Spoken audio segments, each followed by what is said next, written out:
Welcome back to the Love Inspired Leadership Podcast. Guess what? I'm so happy that you're here right now. And today we're going to go on a journey. This podcast is here for you. It is to be a space and a place that feels safe, that you get to hear the truth and really realize what love is, what love does, and what love represents.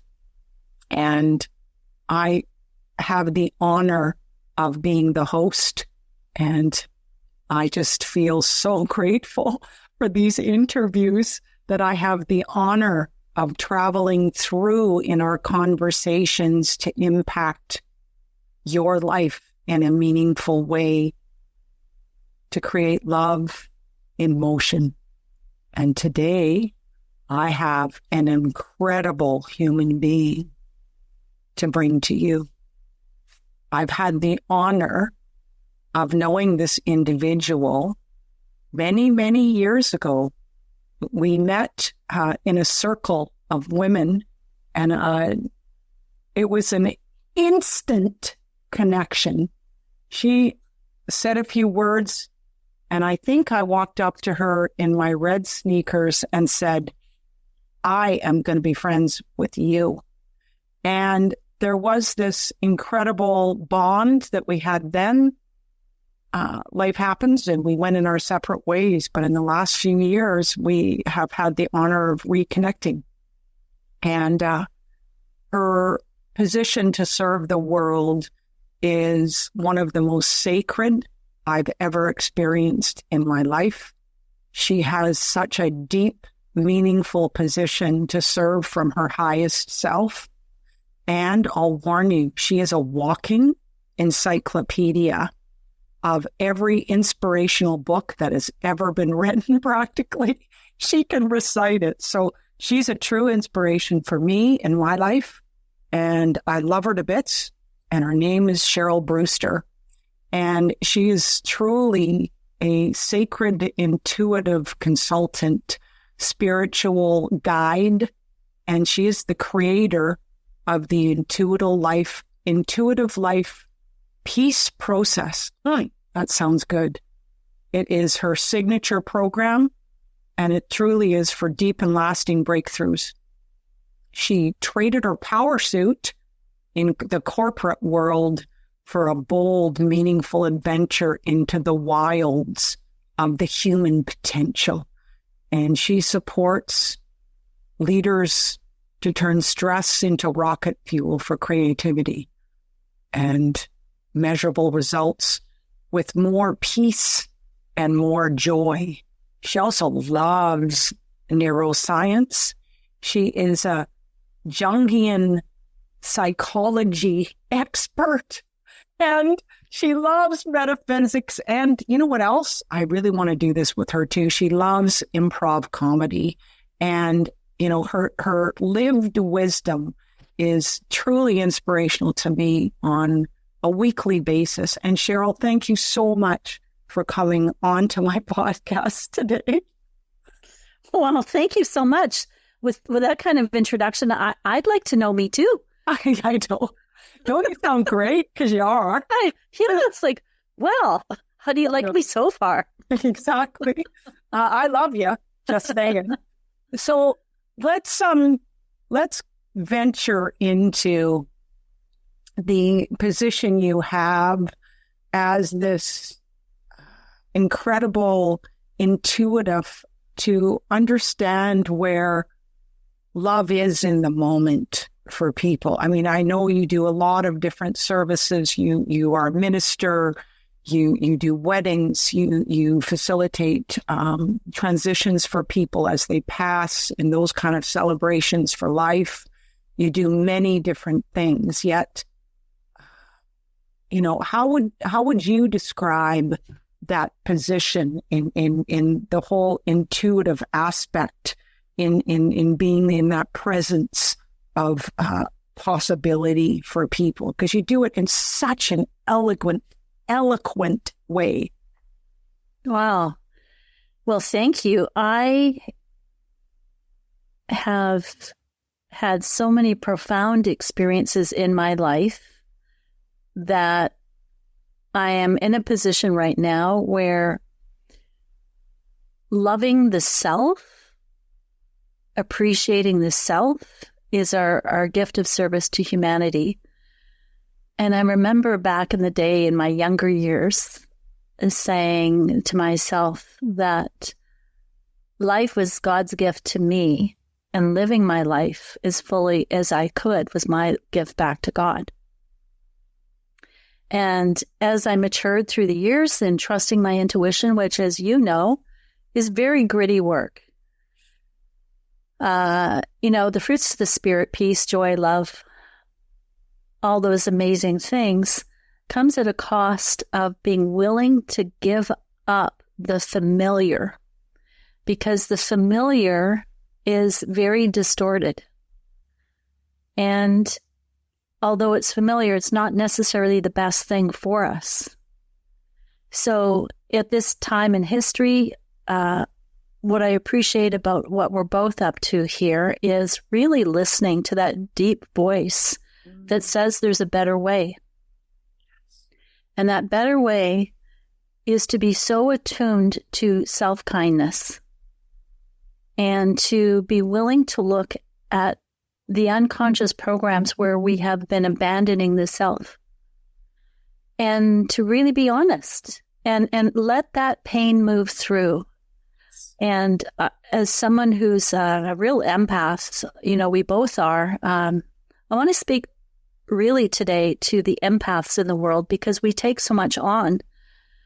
And I've come to understand that so much of what I've gone through in my life, it is now a time to look at it from a bigger picture. Yes, I might be feeling this pain, but it's not all mine. There is such a profound shift that humanity is going through. So I'm going to do my part in bringing love into the moment so that I am literally assisting humanity in doing the same. And if we look at it that way, I think it keeps us on the straight and narrow so that we don't go off and get lost in the confusion and the second guessing and the perfectionism that is insidious and rampant in this world. We've got to take a stand. We do, and it's time. It's time. Now is the time. It is, and there's a clear line in the sand. And I love, I always hear your voice in my head, above or below the line, and it's so true. It is. And courage is the defining place that takes us above the line. It's courage. It is, and it's being decided with that courage. So that means being all in. That means burning the boats. That means, okay, I know what struggle, confusion, pain, suffering is. Am I going to allow that to lead? Or am I going to be decided to do things differently, to change? And what I love about life, and you and I speak about this consistently, is once we become decided, that is when everything changes. Because we grab that key of courage, we put it in that lock, turn the key, and the door of fear, doubt, judgment opens, and we walk through, and what we discover on the other side is freedom, is love, far beyond our imagination. So I know for you, you want this for everybody. So do I, and I love what you said, you're a part of the solution. And that's what I feel my role and responsibility is. And I think it's everybody's, don't you? I do. And something that I've started doing in my own podcast, it sounds so exciting to actually say that, and something that I'm going to bring to this one is anyone listening to this podcast right now, there's a synchronicity that has brought you to it. And that means there's big things happening for you. The universe conspires to support you all the time. And because you are this aspect of the universe, be on your own side. Conspire to support yourself all the time. And if I could go back in time and live my life all over again, you know what I'd do differently? Tell me. I'd really appreciate how much I already knew. I'd see it, I'd own it, and I'd be very confident in it. And, you know, I'm just even getting that now because in this moment, this very spontaneous moment, when I look back in my life, there was so much second guessing. There was so much self-doubt. There was so much wanting to do a good job to the point where nothing else existed except this need to do a good job, which I realized part of what that did was I was like this beautiful piece of energy that was there for everybody else, but not myself. And I think as we get older, perhaps, who knows, maybe it's an age thing, but now it's like the willingness to break the rules and be there for yourself is not selfish. It's sanity, and it's God's work. It is. And, you know, making that decision to just take those small steps in moving in the direction of honoring ourselves. I mean, as you know, my morning rituals, I mean, for a while there was an hour. Now it's up to 4. So I have to get up super early. I'm realizing the value in making the decision to honor myself, to take those daily disciplines that are spiritual practices of journaling. I start every day with Dearest God. It's those positions of breathing and meditation and yoga and physical exercise. I'm seeing the value as a woman to take on that level of responsibility and stay committed to that as a daily practice, because it allows me to have the vitality to live through the whole day on a consistent plane. I mean, energetically, I used to be up here and then tank. So it's this respect for self. That's the way I look at it.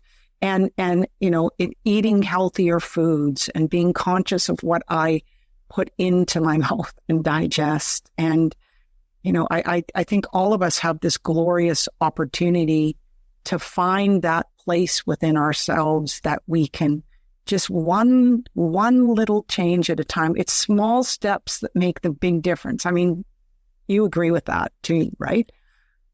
Well, I think it's fun to experiment a little bit and kind of mix it up and wake up in the morning. I similarly to you, you know, my mornings are kind of my time. I may not get up as early as you. So, but here's the thing. It's like, okay, life really is a grand adventure. I wonder what exciting thing is going to happen today. I wonder what surprise I'm going to walk into. And when I love the power of intention, because when I intend for something, I'm aligning to the fact that it already exists, and I'm doing this internal cleanup. And you know, it's I find it so fascinating. Awe and wonder has such a magnetic quality to get you out of the orbit of what's holding you back. So familiar, like you said earlier. Exactly. And because we're, and I love the reframe on resistance that's come in. Okay. Resistance is always going to be a thing. Well, because it's always going to be a thing, like imagine how good we're getting at it. The reframe on resistance and, Napoleon Hill to find the equal or greater benefit in it. Well, if that's its job, then there's no reason to go into the debt of doubt. And if we find ourselves in places or circumstances that require like, whoa, it's like, okay, the integration of the shadow side is this recognition that there is something holy and sacred even in the shadow. Absolutely. And that's where the gems are. That's where the treasure is. Exactly. So again, it's like, okay, if in this moment, because we all have stuff that's happening right now, and we're being challenged to think God's thoughts.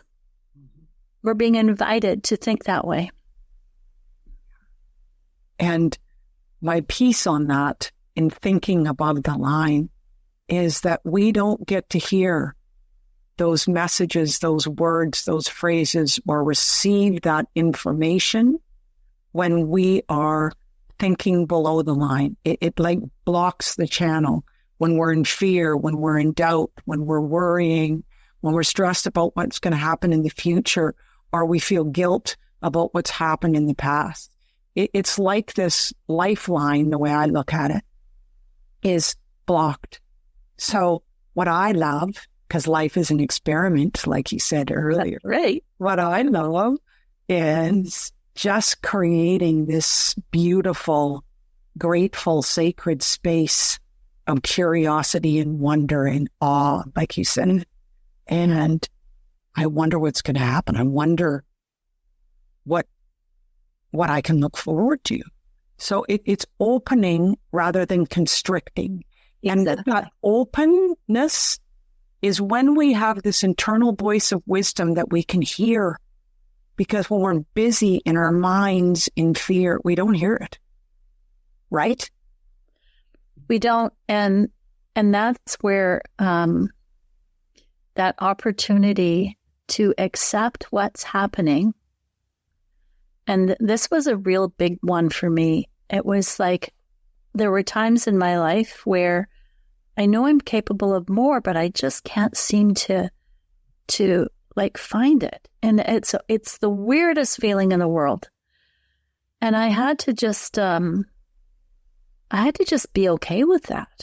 Mm-hmm. Because when you know it's possible, but you're not feeling it, and it's like, well, how come I'm not feeling it? Like, so what I recognized was this ability to be more aware and be very aware of the unseen perfectionism that was a later layer of judgment that I didn't even know I had. And that was the gift in the suffering, because the suffering brought me to an awareness that I needed to know. Yes. And it's like, oh, okay, even that does serve a productive purpose. And then I could disengage myself. But Carolyn, I have to say, if I can save someone some time, don't do it. And energy. And yeah. Because energy is everything, honestly. And, the opportunity in life is to continually be curious about this experiment that we're on. Every person has their own intimate understanding of the elements within the experiment. And I'm going to go back to the key. It takes courage to be willing to look into the places that we're stuck or that aren't working. And when we deny it, as you and I talk about, when we distract ourselves from taking a look in that mirror is when we suffer. And with the boldness and courage to go through that, it moves through so quickly. And, I know that you're going to say this too. I'm always astounded with these places in my life that I held myself back. And it's like, what? Is that all it took? Yeah. I've been suffering here for 30 years? Are you kidding? Okay. All right already. All right. I'm so grateful. So to me, the gratitude really comes in when we really realize, this opportunity of change, of transformation. People say, I can't change. It's just simply not the truth. It's not. It is not. It's a fallacy. It's not true. I think we've underestimated that. I call it the vortex. We've underestimated the impact of negativity in our lives. We've really underestimated it. And I think we need to call it out. And to do so from a place of so if we think of our thoughts being reflected in a mirror, it's immediate. And I love that analogy because it's like, okay, this mirror is showing me what's really going on. Is that what I really want? Okay. Before, I would spend so much time in guilt or judgment that I did that, which is a totally skewed definition of spirituality. And what I'm most grateful for is every day I put myself in an experience where I can know more, and by letting go of an identity. And even now, what I know, there's more to know, so I'm losing even this identity. So to be in this place of fluidity that challenges this desire to stay the same. To me, my life mission, my living legacy, my calling is to support people with fear's demise.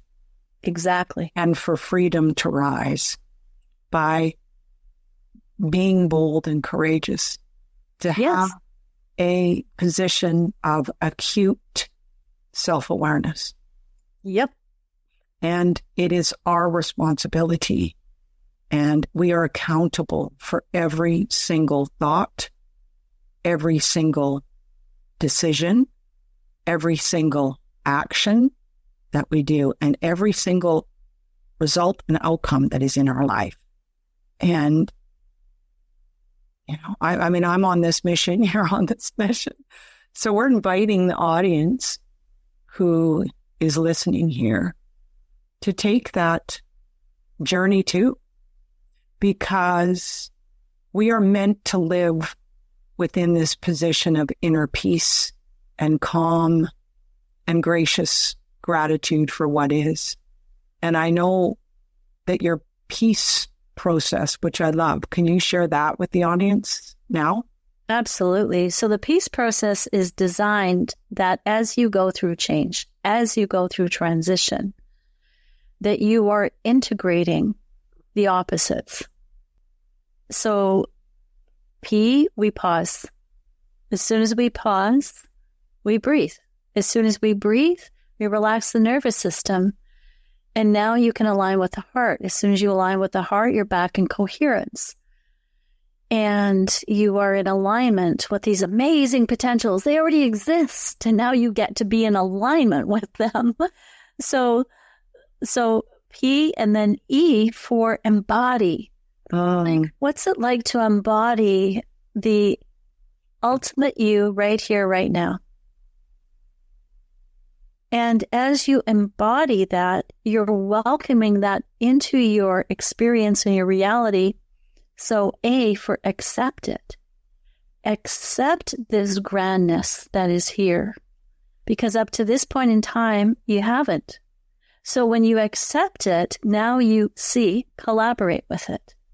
And when you collaborate with it, it's this inner collaboration that allows for the outer collaboration in the world. So that now this desire that you want, you're living as if the desire is fulfilled. So the final E in the peace. So we have pause, embody, accept, collaborate, and E, energized action. And I think what ties it all together is that creative constipation is cosmic constipation. It is. And if there was one secret, one claim to fame that we all have inside of us, is there is a creativity that is unique to you that you must let out. Because if you don't, that is terribly constipating. And it's energetically constipating too. And it drains you even unconsciously. And those are our blocks. So as we take responsibility for that, that's the intuitive life peace process. Love it, love it, love it, love it. And that is freedom to me. I mean, that is when we have this extraordinary opportunity to show up, be 100% present in each moment, trust this flow of life and what it brings to us, and allow ourselves to receive the love in the moment as well as contribute it. It's a circle of energy. I think love is. It's what we give and contribute to life is what we have the honor of receiving. And I think that your peace process transforms people's lives, whether it's personally or whether they are a leader within a corporation, that they want to make that clear and final decision to be in alignment with what matters most. So their energy, their commitment, and their conviction can be translated within their team, their employees, other people strategically that they want to influence and impact in that role of leadership. It's over with blame. It's over with resentment. It's over being a victim of life. And the important aspect of that is that we can take ownership. We can. Well, yeah. And that's the exciting thing, because now it's like, oh, I get to be self-directed, and there's nothing more freeing or exciting than having this incredible creativity move through you, and you go, oh, it's like, okay, there it is. That is me, and I'm letting it move through, and just such gratitude. It's so humbling and so beautiful and so real. And so that's the intuitive life peace process. So thank you for having me as your guest. I appreciate you so much in what you represent, how you've inspired me in my life, and how, we're inviting this joy tribe True. to really live their creativity. Yeah, and realize that, it's an opportunity. It's completely possible. So wherever you are in your life or your business, there is this incredible opportunity to function from your lane of joy. It is possible. Even if hearing the words that Cheryl shared and my words too, you think it isn't, I guarantee you that it is, because we are living it, and so is many, many other people on the planet. It takes that decision to change, to that decision to be courageous. And I truly know that no one is meant to do this alone. That's the other piece that I want to just weave in here as we wrap up here, Cheryl, is, one of my positions is that we can suffer alone for way too long, and that when we ask for support and receive it. And I in my last podcast interview, I referenced you and your phrase, get your dream team. And it's true. It is. And it makes all the difference in the world. Well, it does. And we're not ever meant to do it alone anyhow. Yes, it may take stretching out of your comfort zone and being courageous to ask for support when you're stuck or when you're off the path of clarity. It's those people will help you get back on track. They'll tell you the truth. Well, you need them because they can see what you can't see, both your strengths and the areas for improvement. So we need each other's reflection and mirroring. Yeah. And guidance and support and love. So Cheryl, thank you for being a guest on my podcast. And I love the way you lead in your life, and I respect it. And I admire you for your courage and commitment, personally and professionally, to truly be open to make a difference and keep evolving and growing. And you are my resource of the walking encyclopedia of knowledge in books and phrases. The audience doesn't know, but she can pull it out of the hat. Well, there's a couple coming to mind. I'll leave you with one, okay? One of my favorites, Albert Camus. In the midst of the most terrible winter, I'm paraphrasing here, I found within me an invincible summer. Beautiful. Isn't that beautiful? Oh, I love it. I love it. I love it. So thank you to my audience for once again joining me here at the Love Inspired Leadership Podcast. And Cheryl, do you have a way in which people can receive a gift or connect with you? Yes, absolutely. If they email me at Cheryl@theintuitivelife.com and say, I heard you on Carolyn's podcast, I do have a special gift for you. Oh, perfect. And I have my 21-day above the line living for you. And that is a audio recording, reflections, journal prompts over 21 days dropped into your email box, really to support you on this incredible journey of evolution in being a love-inspired leader. Until next time, thank you for joining us here at the Love Inspired Leadership Podcast. Take good care and blessed be. Also, love your life. Thank you for joining me on the Love Inspired Leadership Podcast. If today's episode stirred something in your soul, share it with someone who's ready to aim higher. Keep holding your vision, anchor in your truth, and take intentional, inspired action, because love is all there is. Hey, I'm Michelle Abraham, founder of the High Vibe Podcast Network, and we are honored to have Carolyn Cooper's Love Inspired Leadership show as part of our network family. For more inspiring shows like this one, visit highvibepodcastnetwork.com, and don't forget to grab your free gifts from our hosts in the gift folds. Till then, stay high vibe and keep sharing your life.